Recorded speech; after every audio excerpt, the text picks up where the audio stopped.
Hello, I'm James O'Neill, and I'll be your guide as we go back through time and uncover exciting surprises and a wealth of history that the Charles Hammond House has to show us during its renovation. Thank you for joining us for another segment of the Charles Hammond House. Well, here we are again looking at this bee material, or this flying insect material. Again, not exactly sure what they are, but it bothered me all over the night, so I thought I'm going to come over here and take a couple of samples of it to be able to just preserve it until we can get an entomologist to take a look at it. I contacted Tanya with the Savannah Rivers keeper just to ask her if there were people who might be interested in the material, and she said just to take a couple pictures of it and record what we're seeing, because this could very well just be a historic record of the plant life, of the insect life, particularly whatever these insects were.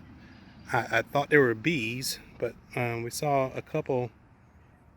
Oh well, I just don't know what they are. So we're just going to go ahead and collect some, put them in these pans here, and hopefully at some point, if we store it correctly, someone can do some more studies on it, and just to see what this material, whatever information may be useful for this area, North Augusta, or South Carolina as a whole, just to make sure that we're actually preserving as much information as we can as we work on the house. There are thousands of insects in this light material, and we can see pretty much this comb structure was in the top portion of the column.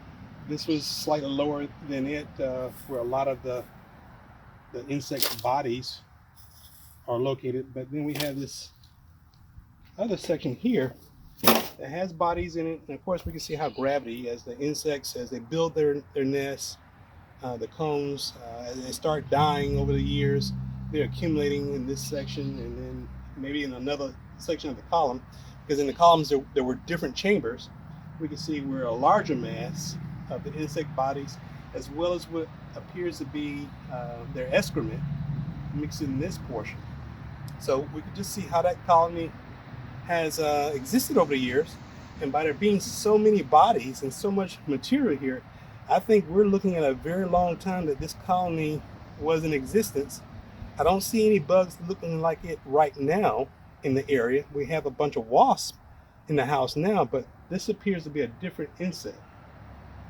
And there's so many of them, it makes me think that we're looking at a very long period of time that these insects were operating this colony. So I'm going to try to pretty much pull samples as we see it on this mound before it rains. I'm going to take some samples of these structures here, and hopefully, this was pretty much protected from the elements being inside that column. Now they're fully exposed, so looking at programs, you can tell that they may start to deteriorate rapidly. So I'm going to try to keep it in a dry area again until we can figure out what we're looking at, if it's actually of any type of value to the entomologist.